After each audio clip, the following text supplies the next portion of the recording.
ကဘာဦးကျမ်းအခန်းကြီး35အခန်းငယ်7ကနေ15ဖြစ်ပါတယ်နောက်တစ်ခုဒီတလအရက်မှာဖျားသခင်ရဲ့ထင်ရှားပေါ်ထွန်းခြင်းရှိလားအဲ့တော့ဖျားသခင်ရဲ့ထင်ရှားပေါ်ထွန်းခြင်းကယာကုပ်ရဲ့အသက်တာထဲမှာနော်ပြန်ပြီးတော့ပြောမယ်ဆိုရင်နှစ်ပန်းလောက်လာလုံးတာပဲလို့ပြောလို့ရပါလားနော်မကောင်းကဘာဦးကျမ်း28ထဲမှာဆိုရင်အိမ်မက်ထဲကနေလာထင်ရှားတာပဲနော်ဖျားကအိမ်မက်ထဲကနေထင်ရှားပေါ်ထွန်းတယ်အိမ်မက်ထဲပဲထင်ရှားပေါ်ထွန်းခြင်းနဲ့ချင်းရှိတယ်ဆိုရင်တော့အတိမဖြစ်သေးဘူး။ယနေ့များစွာသောခရိယန်တွေကဖခင်ကအိမ်မက်ထဲကနေစကားပြောတယ်ဆိုရင်အယံကျေနပ်အားရ။တချို့ခရိယန်တွေကလည်းကောင်းကင်တမန်အားဖြင့်ကိုယ့်ကိုဖခင်သခင်စကားလာပြောတယ်ဆိုရင်အယံကျေနပ်အားရ။နော်အတိမဖြစ်သေးဘူး။အိမ်မက်ဆိုတာကအတိမဖြစ်သေးဘူး။ဖခင်ရဲ့ထင်ရှားပေါ်ထွန်းခြင်းဆိုတာဒီလိုတွေ့ဆုံတဲ့နေရာဖြစ်တယ်အခုကျွန်တော်တို့ကဘာဦးကျမ်း35ခန်းငယ်7ကနေ73ဟာဖျားသခင်ကိုယ်တိုင်ယာကုပ်စီမှာလာထင်ရှားပြီးတော့အခန်းငယ်73ရောက်တဲ့အခါမှာထင်ရှားတဲ့အရက်ကနေဘယ်ကိုတက်ကြွကောင်းကင်ပေါ်ကိုပြန်တက်ကြွသွားတယ်ဆိုတာကိုတွေ့ရအိမ်မက်လို့ပြောရင်ဥပမာနေဗုခဒ်နေဇာမင်းကြီးကအိမ်မက်မဲ့နော်လူသားရုပ်ထုကြီးကိုအိမ်မက်မဲ့တယ်ဒါပေမဲ့စစ်မှန်တဲ့ကိုယ်ခန္ဓာတော့နော်လူသားကိုယ်ခန္ဓာဖြစ်တယ်ဆိုတာနော်အတိပြုလို့မရသေးဘူးနော်ဥပမာအိမ်မက်ထဲကခြေထောက်နှစ်ဖက်ဟာယောမအင်ပါယာဖြစ်တယ်အိမ်မက်ထဲကဥကောင်းဟာဘာဘူးလို့အင်ပါယာဖြစ်တယ်နော်ပြောပြမဲ့လို့နော်အိမ်မက်ပဲဖြစ်နေသေးတဲ့အခါမှာတိကျတေချာမှုမရှိသေးဘူးတော့အိမ်မက်ထဲကနေမြင်တွေ့ရုံနဲ့မရအောင်အပြစ်မှာတကယ်လက်တွေ့ကြုံခံစားဖို့နော်အရေးကြီးတယ်ဆိုတာကိုတွေ့ရအဲ့တော့အခုကဘာဦးကျမ်း35ထဲမှာအခန်းငယ်1တုန်းကဖျားသခင်သူ့ကိုလာစကားပြောတယ်ယာကုပ်ကိုနေထဗေဒလရောက်ကိုတွားအဲ့ဒီမှာနေရစ်ပလင်ကိုတီအဲ့ဒီမှာလို့ပြောတဲ့အရာကနော်ထင်ရှားပေါ်ထွန်းခြင်းမဖြစ်သေးဘူးအဲ့ဒီအခြေအနေကအတန်တော်နဲ့ပဲစကားဖျားပြောသေးတယ်နော်ဗေဒလအရာတကယ်ရောက်မှအဲ့ဒီသူ့ကိုစကားပြောခဲ့တဲ့ဖျားကိုလက်တွေ့ထင်ရှားတွေ့ကြုံခံစားရတာဖြစ်ပါနော်အဲ့ဒီနေရာရောက်မှတိကျတေချာတဲ့နော်တွေ့ကြုံခံစားခြင်းကိုတွေ့ရတာဖြစ်ပါဒါကြောင့်ကျွန်တော်တို့ရဲ့အသက်တာထဲမှာနေ့တိုင်းကျွန်တော်တို့ဖခင်နဲ့အချိန်ယူလို့ဖခင်သခင်ရဲ့စကားပြောခြင်းတွေခွန်အားပေးခြင်းကျွန်တော်တို့ခံစားရနိုင်ပါတယ်ဒါပေမဲ့အတင်းတော်အသက်တာထဲမှာရောက်တဲ့ဖခင်သခင်ရဲ့ထင်ရှားပေါ်ထွန်းခြင်းကိုကျွန်တော်တို့လက်တွေ့ကြုံခံစားဖို့ရန်အတွက်အရေးကြီးတယ်ဆိုတာကိုတွေ့ရပြီးရင်ဘေဒလအရာရောက်ရင်ဖျားဟာထင်ရှားပေါ်ထွန်းရုံမကဘူးဖျားဟာကောင်းကြီးပေးတယ်ဆိုတာကိုတွေ့ရမှာဖြစ်ပါအခန်းငယ်7မှာနော်ဖျားသခင်ရဲ့ကောင်းကြီးပေးခြင်းကိုတွေ့တယ်ဖျားသခင်ကသူ့ကိုဘယ်လိုပြောလဲငါဟာအရာအလုံးပြည့်စုံလုံလောက်တဲ့ဖျားသခင်ဖြစ်တယ်များစွာတီးပွင့်၍ပွားများကြလော့လူတစ်မျိုးမကလူမျိုးအများတို့ဟာတင်နိုင်ဖြစ်မယ်ရှင်ဘုရင်တို့ဟာလည်းတင်းရဲ့ခါကနေပေါ်ထွက်လာမယ်နော်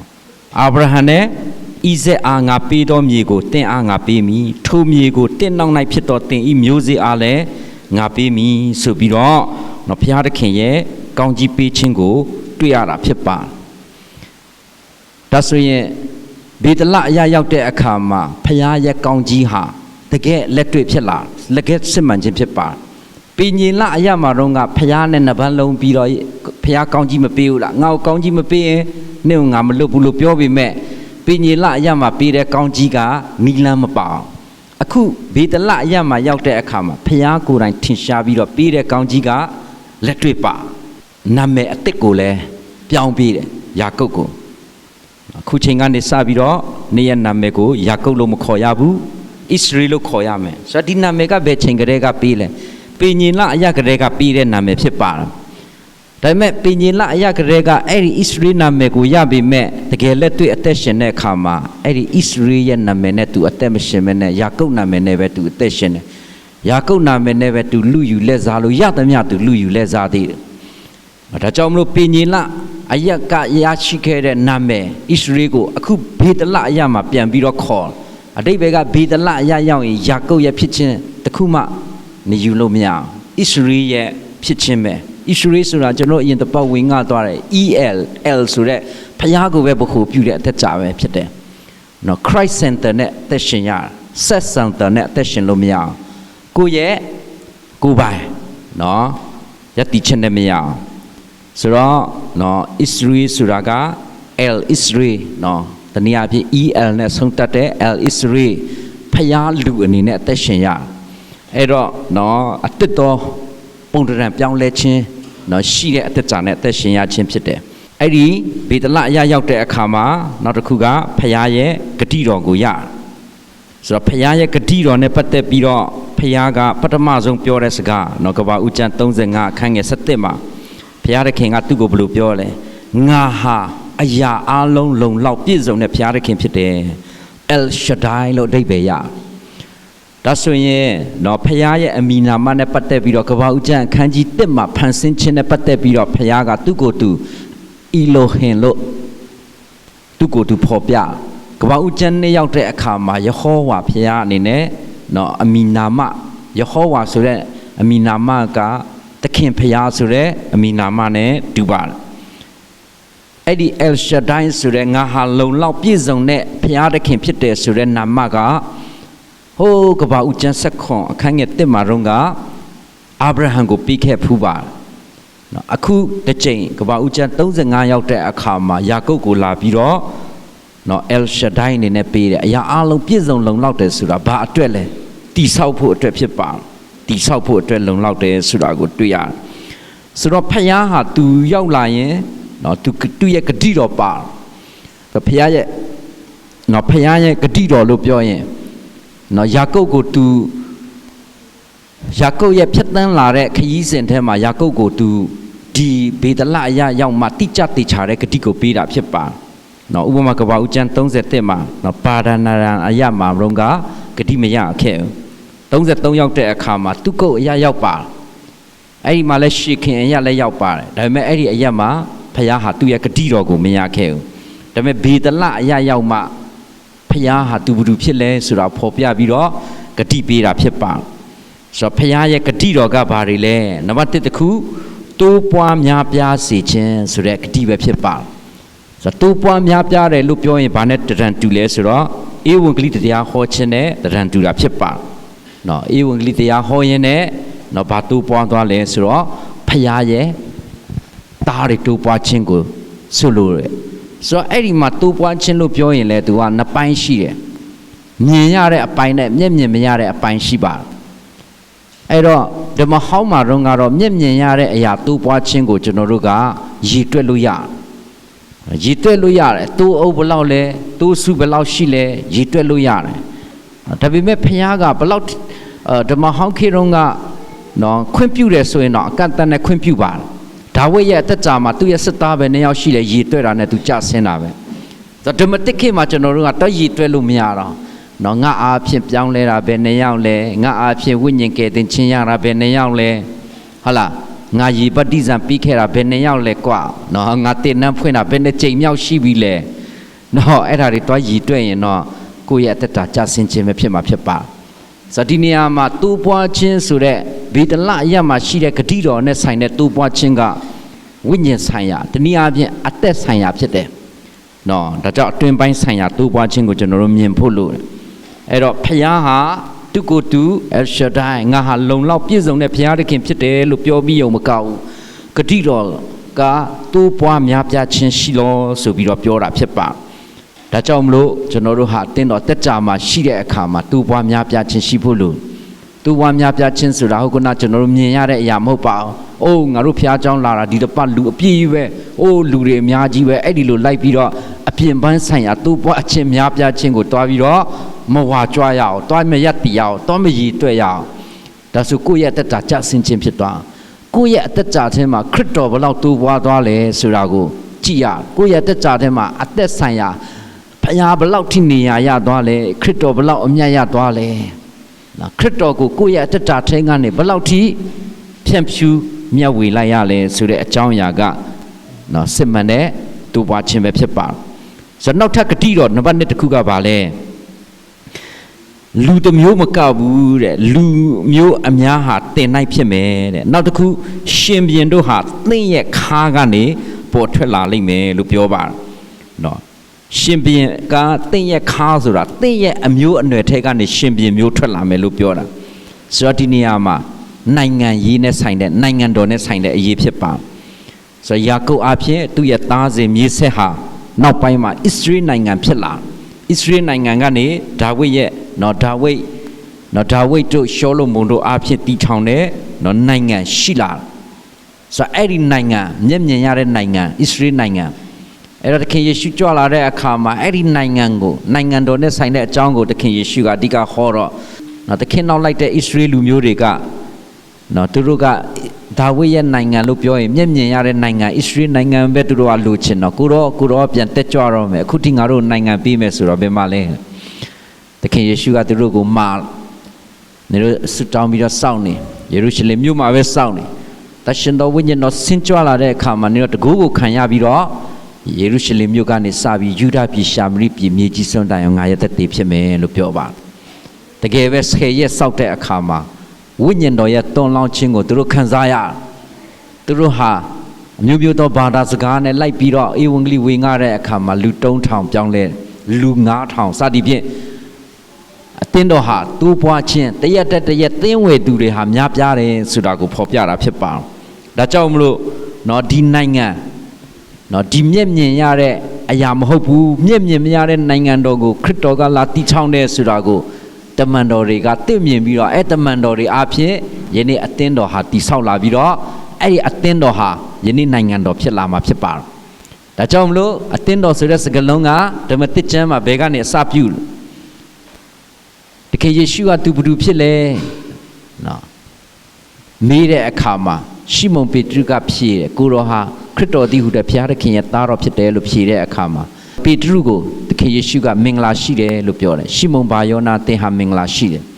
သင်ရဲ့အတွေ့အကြုံကသင်ကိုဖွင့်ပြတာမဟုတ်ကောင်းငင်ဘုံအဖဖွင့်ပြတော်မူမူဆိုရင်ငါဘာလို့လဲမသိဘူးကြောင့်မလို့နင့်နာမည်ကိုကေဖရှိမုန်လို့မမဲ့တော့ကေဖအဲ့မှာလည်းနာမည်အသစ်ရှိမုန်ဆိုတာကဘာလဲကျူပင်ဖြစ်တယ်လဲတယ်လေတိုက်ရင်လဲတယ်ဒါပေမဲ့ကေဖဆိုတာကြောက်အဲ့ဒီကြောက်ပေါ်မှာပါလဲငါအသင်းတော်ကိုငါတီဆောက်မယ်လို့ပြောတယ်အသင်းတော်နဲ့ကောင်းကင်နိုင်ငံတော်ကိုအဲ့ဒီမှာဆက်ထားပြီးတယ်ဒါကြောင့်မလို့အသင်းတော်စတင်ဖော်ပြတဲ့အချိန်ကနေကောင်းကင်နိုင်ငံတော်ကိုသခင်ယေရှုကဆက်ပြီးတော့တွန်းတင်တယ်ဗျာဒိတ်ကျမ်းခန်းကြီး7ရောက်တဲ့အခါမှာဒီလောကီနိုင်ငံတစ်ခုလုံးဟာသခင်ဖျားရဲ့နိုင်ငံတော်ဖြစ်မှာဖြစ်ပါဒါကြောင့်အဲ့ဒီချိန်ကျရင်လူအစိုးရမလို့တော့ဒီမိုကရေစီအစိုးရလည်းမလို့တော့တီယိုကရေစီအစိုးရပဲရှိခရစ်တော်နဲ့အတူစိုးစံမဲ့ရှင်ပြန်ပဲရှိမှာဖြစ်ပါခရစ်တော်ကိုအားလုံးကဝန်ခံမှာဖြစ်ပါဘုရင်အနေနဲ့ဝန်ခံမှာဖြစ်ပါဒါကတော့မိလေနိကာလနှစ်တစ်ထောင်ဖြစ်ပါလူအမျိုးမျိုးတို့ကိုဒီသူ့ရဲ့ယာကုပ်ရဲ့မျိုးထက်ကနေထွက်လာမယ်ဆိုတဲ့ဖျားပေးတဲ့ဂတိတော်ဟာနောက်ဆုံးမှာတကယ်ပဲပြည့်စုံမယ်ဆိုတာကိုတွေ့ရမှာဖြစ်ပါဆိုတော့နိုင်ငံတော်ဆိုတာအခွင့်အာဏာနဲ့ဆက်ဆိုင်တဲ့အကြောင်းအရာဖြစ်တယ်ပြီးရင်အခန်းငယ်7မှာဘာဂတိတော်ဆက်ပေးလဲဆိုတော့အာဗြဟံနဲ့ဣဇေအားငါပေးသောမြေကိုတင့်အားငါပေးမည်ထိုမြေကိုတင့်နောက်မှာဖြစ်တော့တင်ဤမျိုးနွယ်အားလည်းငါပေးမယ်တင့်ရဲ့မျိုးစိတ်ကိုလည်းငါပေးမယ်အဲ့တော့အဲ့ဒီသူတို့အခုလက်ရှိအဲ့ဒီကောင်းတဲ့မြေအခုလက်ရှိသူတို့ရှိတဲ့ပါလက်စတိုင်းတွေပိုင်နေတဲ့ရှိနေတဲ့မြေတစ်ချင်းလေးပဲမဆိုလိုပါအောင်တကယ်တမ်းကအရာအလုံးပါဝင်တဲ့ကောင်းတဲ့မြေဖြစ်တဲ့အရာအလုံးပါဝင်တဲ့ခရစ်တော်ကိုပုံဆောင်တာဖြစ်ပါလားအဲ့တော့အဲ့ဒီခရစ်တော်ဟာယနေ့ဒီကောင်းတဲ့မြေအဖြစ်ရှိနေကျွန်တော်တို့အားလုံးဟာလည်းဒီခရစ်တော်အားဖြင့်ဒီကောင်းတဲ့မြေကိုကျွန်တော်တို့ဟာယာကုပ်ရဲ့အမျိုးအနွယ်နေနဲ့ဆက်လက်ပြီးတော့ခံစားရတာဖြစ်ပါဒံယေလနှစ်ထဲမှာကြောက်အကြောင်းတွေ့ရတယ်လူလက်နဲ့မလှုပ်ထားတဲ့ကြောက်ကောင်းငင်ကနေကြလာရုပ်ထုရဲ့ခြေကိုလာထိတဲ့အခါမှာအဲ့ဒီကြောက်ကလိတ်လာတော့ကတော့တေးလေးပဲဒါပေမဲ့ရုပ်ထုကိုလာထိပြီးတော့အဲ့ဒီကြောက်ဟာကြီးသွားတယ်ဘယ်လောက်ထိကြီးသွားလဲကဘာမြေကြီးတစ်ခုလုံးကိုပြည့်တဲ့ကြောက်တောင်ကြီးဖြစ်သွားကဘာမြေကြီးတစ်ခုလုံးကိုပြည့်လာတဲ့ကြီးမားတဲ့တောင်ဖြစ်လာဆိုတော့တက်ရှင်တဲ့တောင်ခရစ်တော်ကိုယ်တိုင်ကိုဆူလိုတာဖြစ်ပါဒါကြောင့်မလို့ယနေ့ဗေဒလအရာမှာဖျားနဲ့ထင်ရှားပေါ်ထွန်းခြင်းကိုတွေ့ကြုံခံစားတဲ့ယာကုပ်ဖျားရဲ့ဂတိတော်ကိုရခဲ့တဲ့ယာကုပ်ယနေ့တိုင်အောင်ကျွန်တော်တို့ဟာဗေဒလအရာရဲ့ဖျားရဲ့ထင်ရှားပေါ်ထွန်းခြင်းနဲ့ဂတိတော်ကိုကျွန်တော်တို့ခံစားရတယ်ဆိုတာကိုလက်တွေ့တွေ့ကြုံခံစားဖို့ဖြစ်တယ် နော်အဲ့ဒီမှာအခန်းငယ်14 15ရောက်လာတဲ့အခါမှာအခန်းငယ်73မှာဖခင်ဟာယာကုပ်နဲ့စကားပြောတဲ့အရက်ကနေကောင်းကင်ဘော်တက်ကြွသွားပြီးရင်အခန်းငယ်14 15ရောက်တဲ့အခါမှာဖခင်ပေးထားတဲ့ဂတိတော်ကိုယာကုပ်ကပြန်ပြီးတော့တုတ်ပြန်ခြင်းနဲ့ဆိုင်တဲ့အကြောင်းအရာကိုတွေ့ရတယ်နော်ဆိုတော့သခင်ဖခင်ရဲ့စကားကိုကျွန်တော်တို့ဟာတုတ်ပြန်တတ်တဲ့အလေထားရှိဖို့လိုပါနော်ကျွန်တော်တို့ဟာသခင်ဖခင်စကားကိုကြားပြီဆိုတာနဲ့ဗာလဲညီငွေ့ဆွန့်အထုံထိုင်းနော်တည်ခြင်းဖြစ်နေလို့အဆင်မပြေဘူးနော်တည်နေတဲ့အတီကောင်တွေဒီမှာပဲလာထိုင်နေလို့အဆင်မပြေဘူးလေဒါကြောင့်မလို့ဒီဒေသနာကြားပြီးရင်ခဏနဲ့ဒီဒေသနာကိုပြန်ပြီးတုတ်ပြန်ဖို့ပြန်ပြီးတော့စီစဉ်ဖို့အရေးကြီးတယ်အာမင်အတင်းတော်တက်ကြလာတဲ့အခါမှာနော်ဘောလုံးပွဲကြည့်တဲ့ပရိသတ်မရှိရဘူးတဲ့နော်ဘောလုံးပွဲကြည့်တဲ့ပရိသတ်ဆိုအယံဝေဖန်တတ်တာနော်ဟာ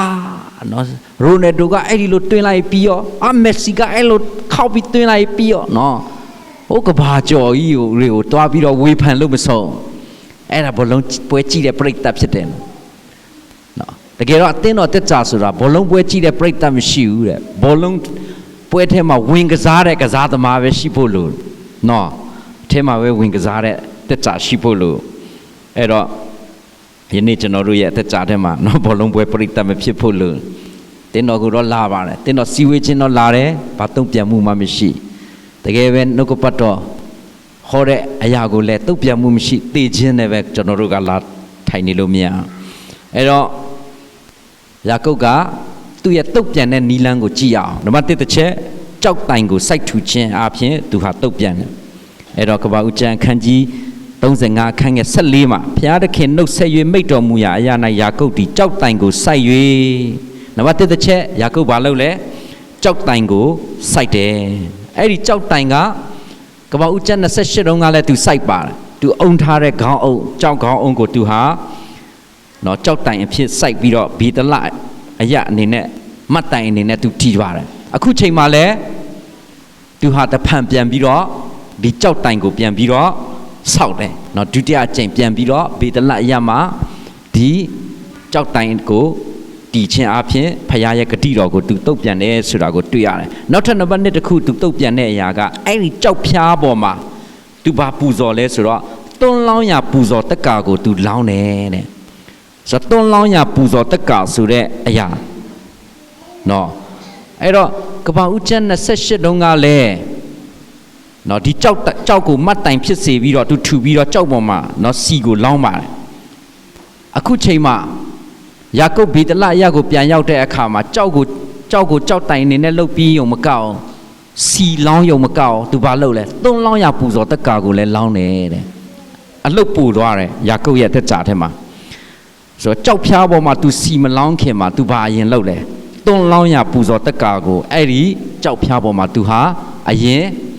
သုံးလောင်းတယ်ဆိုတာကိုတွေ့ရပါတယ်ဆိုတော့သုံးလောင်းရပူဇော်တက်ကာဆိုတာကဘာလဲခရိယန်တွေတော်တော်များများယဉ်နီးတဲ့ပူဇော်တက်ကာက9မျိုးပဲရှိပါတယ်ဝပြရကျမ်းခန်းကြီးတက်ကနေ9ထဲမှာနော်နံပါတ်1မိရှုရပူဇော်တက်ကာရဲ့နံပါတ်2ကဘာလဲဘောဇင်ပူဇော်တက်ကာရဲ့မုံညက်နဲ့ပူဇော်ရနံပါတ်3နော်ဘာကြီးလဲဆိုတော့တင်းတက်ရပူဇော်တက်ကာရဲ့အတိတ်ဘက်ကမိထာရရဲ့လို့ခေါ်ပါ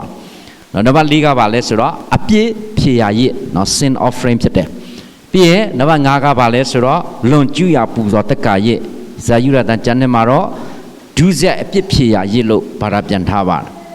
နော်ဒါပေမဲ့အခုကျွန်တော်တို့တွေ့ဆုံရတဲ့သုံးလောင်းရပူဇော်တက်ကာဆိုတာကနော်ဘယ်မှာအဓိကတွေ့ရလဲဆိုတော့တောလေယာကျမ်းခန်းကြီး15မှာနော်အဓိကတွေ့ရတဲ့အကြောင်းအရာဖြစ်တယ်ထွက်မြောက်ရာကျမ်းခန်းကြီး29မှာလည်းဒီရစ်ကိုတွေ့ရတယ်သုံးလောင်းရပူဇော်တက်ကာရစ်ဘုဒ္ဓအတွက်လဲဆိုတော့ရစ်ပရောဟိတ်နဲ့ဆိုင်တဲ့အစီခံခြင်းအတွက်အဓိကပူဇော်ရတဲ့ပူဇော်တက်ကာဖြစ်တယ်ဆိုတာကိုတွေ့ရတယ်ဆိုတော့ဓမ္မဟောင်းကလေးကဒီသုံးလောင်းရပူဇော်တက်ကာကိုရစ်ပရောဟိတ်တွေဖျားကိုအစီခံတဲ့နေရာမှာသုံးလောင်းယုံမကောက်အောင်တကယ်ပဲယနေ့ဓမ္မတိခေတ်မှာစက္ကန့်နေတဲ့အမှုတော်ဆောင်တွေလည်းဒီသုံးလောင်းရပူဇော်တက်ကာကိုတကယ်လက်တွေ့အသက်ရှင်ဖို့လိုတယ်ဆိုတော့တမန်တော်ပေါလုကဒီသုံးလောင်းရပူဇော်တက်ကာကိုသူ့ရဲ့အသက်တာကိုနော်သူဘယ်လိုခံယူလဲဆိုတော့ဖိလိပ္ပိ2:9မှာမကောက်နှစ်တဲ့အခန်းကြီး4:6မှာသူမာတုရဖြစ် သူအတိခံရတော့မဲ့အချိန်မှာသူဟာဒီတွန်းလောင်းရပူဇော်တက်ကာကိုသူအဆုံးတိုင်အောင်ဆက်လက်ပြီးတော့ပူဇော်တယ်ဆိုတာကိုတွေ့ရတယ်ဆိုတော့အထိပ္ပယ်ကပါလဲဖခင်ကိုကြည်နှက်စေတဲ့အသက်တာနဲ့အသက်ရှင်ဆိုတော့ဓမ္မဟောင်းခေတ်မှာဖခင်ကိုကြည်နှက်စေတဲ့လူကိုကြည်နှက်စေတယ်ဆိုတာပါလဲစပြည့်ရည်ဖြစ်ပါစပြည့်ရည်လို့ပြောရင်ရစ်မှုနေတဲ့စပြည့်ရည်ကိုဆိုလိုတာမဟုတ်ကိုယ့်ရဲ့အသက်တာဟာနော်စပြည့်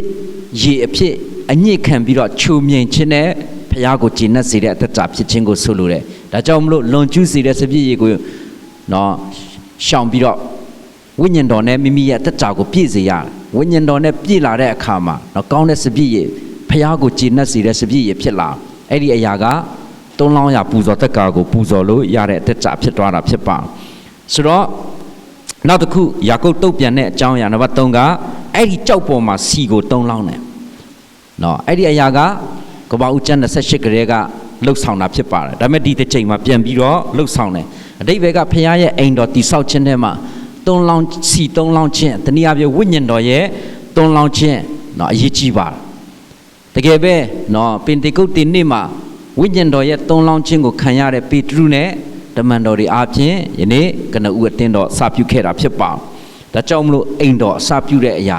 ဝိညာဉ်တော်ရဲ့တွန်းလောင်းခြင်းနဲ့နော်ခံယူရတဲ့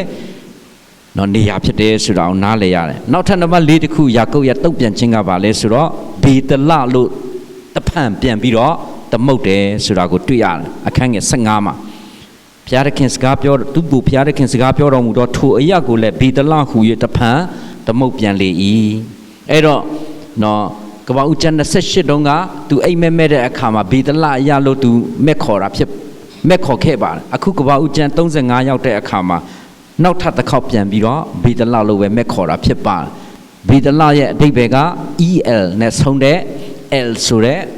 နော်ဒီနေ့ဖျားကိုပဲဗခုပြုရတဲ့နေရာဖြစ်ပါနေ့အသင်းတော်တက်ကြအိမ်တော်တက်ကြဆိုတာဖျားကိုပဲဗခုပြုပြီးတော့အသက်ရှင်ရတဲ့နေရာဖြစ်တယ်ဆိုတာကိုတွေ့ရတယ်နော်ဆိုတော့အများဆိုင်ရာဖျားကသူ့ကိုယ်သူအများဆိုင်ရာအနေနဲ့အပိုင်ခံတဲ့နေရာဖြစ်ပါတယ်ဘေတလအရဆိုတာကပ္ပဦးကျမ်း35မတိုင်ခင်တော့ကဖျားဟာအာဗြဟံရဲ့ဖျားဣဇက်ရဲ့ဖျားဖြစ်ခဲ့ပါအာဘီလတို့အေနုတ်တို့ရဲ့ဖျားဖြစ်ခဲ့ပါနော်အေနောက်တို့နော်အေတို့ရဲ့ဖျားဖြစ်ခဲ့ပါဒါပေမဲ့အခုဘေတလအရရောက်တဲ့အခါမှာနော်ဖျားကသူ့ကိုယ်သူအများဆိုင်ရာပိုင်လို့ရတဲ့ပြည်ငြိမ်ဖွဲ့လို့ရတဲ့ဖျားအနေနဲ့နော်သူအသက်ရှင်တာဖြစ်ပါအဲဒါကြောင့်မလို့ကျွန်တော်တို့ဟာနော်အသင်းတော်တက်ကြဘေတလအရရောက်လို့ရှင်ဘောလုံးပွဲကြည့်တဲ့ပြိတ္တလုပ်လို့မရအောင်အဝေးဖန်ရေးလီကန်ရေးနဲ့ပဲအသက်ရှင်လို့မရအောင်နော်ကျွန်တော်တို့ကကိုယ်တိုင်ဝင်ရောက်ကစားတဲ့ကစားသမားအနေနဲ့ယနေ့ကျွန်တော်တို့ဟာမိမိရဲ့ဝိညာဉ်ကိုလက်ကျင့်ပြီးတော့အသက်ရှင်ရတဲ့နေရာဖြစ်တယ်ဆိုတာကိုတွေ့ရတယ်နော်ဒါကြောင့်မလို့နော်ဒီကနေ့ကပ္ပဦးကျမ်း35အခန်းငယ်17ကနေ15ထဲမှာရှိတဲ့အကြောင်းအရာနည်းငယ်လေးနော်ဖခင်ရဲ့ထင်ရှားပေါ်ထွန်းခြင်းနဲ့အတူဖခင်ရဲ့ဂတိတော်ပေးခြင်းအဲ့ဒီဖခင်ရဲ့ဂတိတော်ကိုမှယာကုပ်ကတဖန်ပြန်ပြီးတော့တုတ်ပြန်တဲ့အကြောင်းအရာနော်၄မျိုးအဖြစ်ယနေ့ကျွန်တော်ရဲ့အသက်တာထဲမှာနော်ခံစားရတဲ့ဝေစုကိုနော်ဝေမျှစီစဉ်တာဖြစ်တဲ့အရောက်ချင်းစီတိုင်းအတွက်ကြံရှိတဲ့အချိန်တိုင်းမှာပြန်လည်ပြီးတော့တုတ်ပြန်စီစဉ်ရင်းနဲ့နော်နှုတ်ကပတ်တော်ကိုဆက်လက်ပြီးတော့နော်ဖြတ်ဖြူရင်းနဲ့နော်ဘေတလရဲ့အရရဲ့တင်းတော်အသက်တာရဲ့ဖြစ်ခြင်းအိမ်တော်ရဲ့ဖြစ်ခြင်းအသက်တာကိုကျွန်တော်လက်တွေ့နော်ကောင်းထည့်ဖော်ရအောင်အာမင်အာမင်